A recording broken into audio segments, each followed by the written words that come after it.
CCJ's 1044 is brought to you by Chevron Dello Heavy Duty Diesel Engine Oil. Now there's even more reasons to choose Dello. How trucking's driver shortage affects more than just freight movement. You're watching CCJ's 1044, a weekly webisode that brings you the latest trucking industry news and updates from the editors of CCJ. Don't forget to subscribe and hit the bell for notifications so you'll never miss an installment of 1044. Hey everybody, welcome back. I'm Jason Cannon and my co-host, as always, on the other side is Matt Cole. According to the latest projections from the American Trucking Associations, the trucking industry is short somewhere around 60,000 truck drivers. Don't come after me, I'm just telling you what the statistics say. But that number was released last fall, and it's not as bad as it has been in recent years, but it still represents a sizable labor shortage. Not only does that impact fleet's ability to move freight, it also has implications on the drivers the fleets do have. Joining us this week is insurance broker Aon's Jeff Borgman, who talks about how a shortage of drivers impacts safety and risk in trucking. I think what I would say, regardless of how the numbers trend and where the numbers go, definitely a challenge for the industry, right, is finding, recruiting, retaining, awarding talent in the trucking space continues to be a focus of a number of the clients that we work with. We have a whole risk consulting group that works within the Aon world that works with a number of these large entities on this specific topic. And so we see it and hear it really from the horse's mouth on this, right? That there is a challenge to find and attract talent and retain talent. So Aon recently they do a global risk survey every couple of years, and that just published not too long ago. And one of the segments that we hone in on is transportation logistics. There's two primary risks that came up even in our top 10 that we heard from a global audience of folks. One of which is workforce shortage as being one of their top 10 risks, was actually number 5 on the list of respondents. And then failure to attract and retain the top talent was number 7 or number 8 on that list, I think. And so it's very much front and center for them. What we focus on within some of those spaces is how do you build strong practices around driver recruitment, especially in the insurance space. Because we know on the back end of this, where we sit as a broker in between these two things, we sit in between the customer and the insurance entities. When we work with our insurance entities, these are the top things: age of driver history, right? These are going to be pretty obvious to the audience, right, that we're probably talking to, and experience in the space. Typically, experience not just broadly, although that is a good starting point, but also specifically within the confines of who you're driving for. And I think that's the other thing that I would say in regard to the ATA study and some of the commentary around it is much more diverse than just big rig trucking, right? It's much more diverse than just, freight delivery, long haul, short haul freight delivery. It really has broadened in the last 5 to 8 years, right? With the introduction of the Amazon, delivery service providers and other spaces. You're in Sprinter vans all the way up to large truck. And you may, as a particular entity in this space, cover all of those areas. And so you're looking for drivers that have experience in multiple different arenas and in multiple different capacities. And that creates a fairly unique set of things that you've got to do as an employer to attract talent there and to find people that have done this in this space, or to be able to train them. And I think that's what we're seeing primarily in our space, is how can we help entities build programs, training modules around some of this stuff, places to gain experience that meet what we know will be some of the tried and true insurance requirements that are going to meet on the back end. With trucking now generally in its peak season as shippers look to build inventory ahead of the holidays, having skilled, experienced drivers is as critical now as it's ever been. It comes every year, and I think that's the thing that people can prepare for. But what you can't prepare for sometimes is all of a sudden, now you've got peak season and you've got drivers retiring. Sometimes retiring ahead of this time because they know it's coming. Some of them are going to stick around, make their money kind of during this time period too. And what we've seen is a lot of the workforce shortage and a lot of the talent is related to that, is it's getting a little bit thinner in the middle, right? And you've got a little bit heavier skew to the older drivers, which from an insurance perspective, obviously it's really two sides. There's usually a minimum age requirement that a lot of times will come into play, or at least from a rating perspective, you're going to get a better rate once you hit a particular level, and you're going to get a different rate as soon as you top out at a level. And so when you look at that from trying to mitigate that level of risk, as we look at it in this trucking space, it comes back to those same things. Are you going to have enough capacity? be able to handle load. And I think, again, what we're seeing is that the immediate translation is if you don't have enough drivers, now drivers are driving longer, right? Drivers are potentially driving in locations maybe they're not as familiar with because they're taking on new routes or additional routes. And all of that adds to, again, from our perspective, the insurance risk around that. And so it comes back to those same things. How are you able to manage the logistics part of the transportation piece, routing, number of hours in a cab?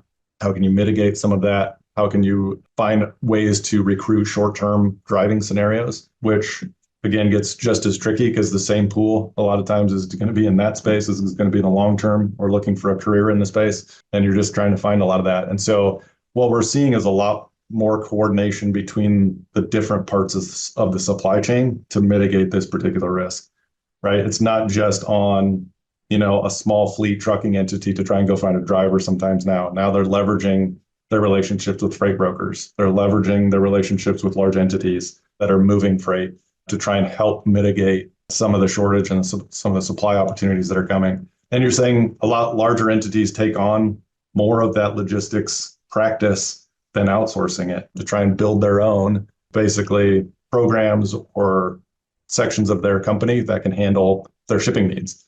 And so all of that creates different complexities and opportunities in this space to try and really address that core problem of are there enough people to drive the trucks and move the freight that we need?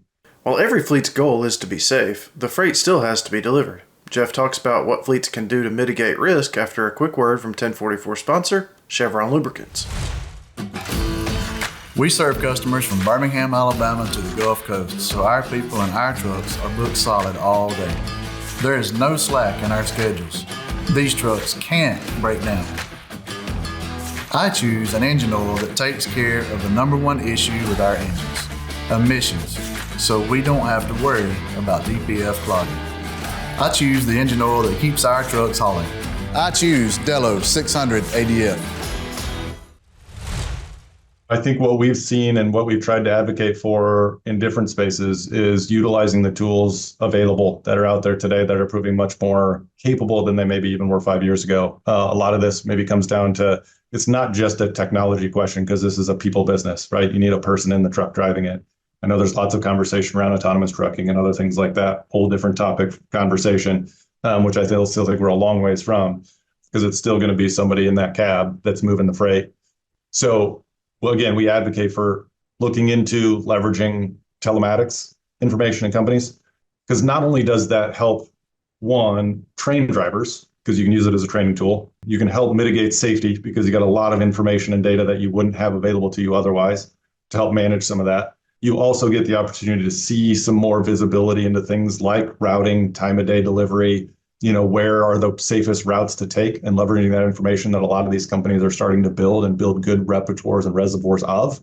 Because I think that's the other thing too is, when ELD mandates came out, when those sorts of things were there, it's very nascent, felt a little bit more intrusive than it was helpful. But given the growth of some of that industry, I think there's a lot of data available, even to small fleet entities. I know it's a cost and that can come with that, but I think what it can mitigate on the back end around driver protection, driver coaching, telematics information on vehicle maintenance, that are all things related to safety and keeping trucks up to date, can really help to mitigate that in the space. The other thing that we see specifically with that too is we know there's a lot of risk, even on the driver recruitment side, around visibility into trucking, nuclear verdicts, things that would keep people from entering the space because it's like, why do I want that exposure for me, right? I may be a decent driver, but why would I want to be in a situation where I could get caught on that when it might not be even my fault? So we've seen a lot of this help that. It's not a solution to that wholeheartedly, but it does help that, is to be able to put, forward-facing cameras in the trucks, first notice a loss to carriers that they can communicate with and provide that information for, so that, because insurance carriers do, although it doesn't feel like it sometimes when you're sitting in the cab, they do want to help advocate for truckers. They do want to help advocate for those folks, especially that they're on the hook for the risk there, help them mitigate those situations. And so the more information that they have available to them, the better they can help advocate on behalf of those customers and on behalf of those truckers. And so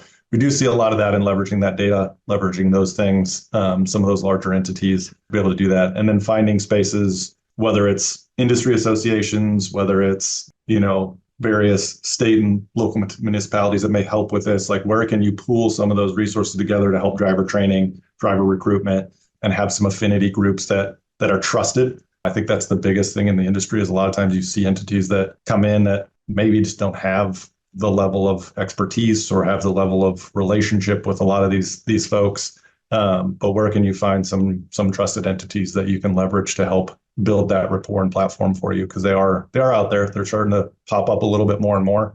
And so how can we help really embed those entities with some of these folks? Jeff mentioned earlier that the age of drivers is a big consideration for insurance carriers.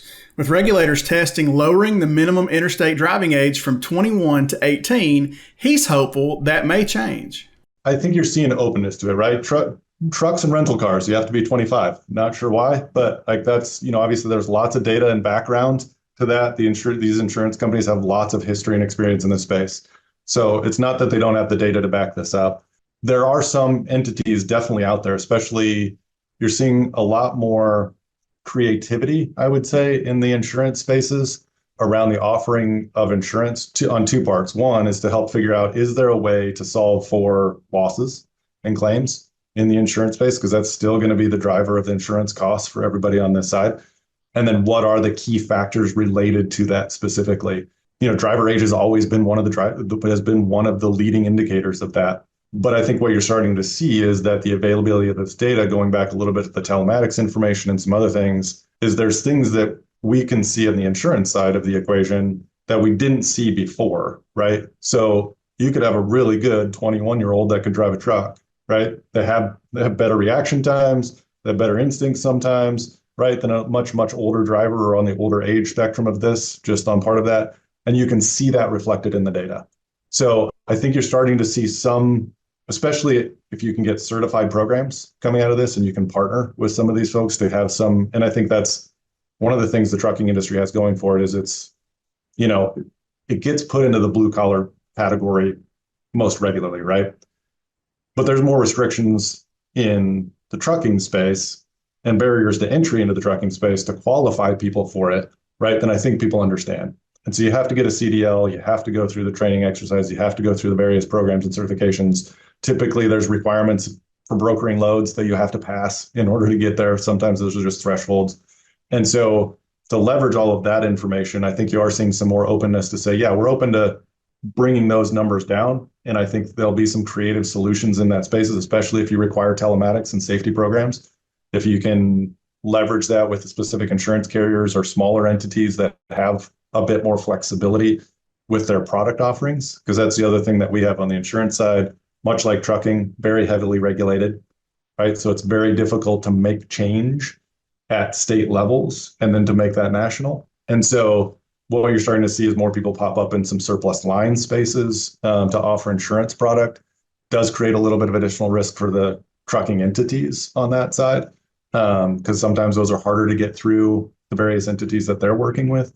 But those can offer a little bit more flexible product in that space. So you are seeing some thawing in those spaces. You're starting to see some creative opportunities and solutions, definitely more tech forward companies that are starting to come into play. There's also varying opinions on how good tech companies can be in the insurance space. We always like to see ones that have a bit more insurance backing and insurance expertise than just tech, but those we can see starting to come on board and starting to prove out some of their theories and hypotheses on the very question you're asking, which is the age restriction the right one, or can we nuance that better by saying, here's the real factors that we know are contributory towards claims and losses and other things. It's really time of day, it's route, it's road condition, it's all the telematics data you can get, like hard braking, cornering, speeding. That's much more indicative of loss and risk than simply age. That's it for this week's 1044. You can read more on ccjdigital.com. While you're there, sign up for our newsletter and stay up to date on the latest in trucking industry news and trends. If you have any questions or feedback, please let us know in the comments below. Don't forget to subscribe and hit the bell for notifications so you can catch us again next week.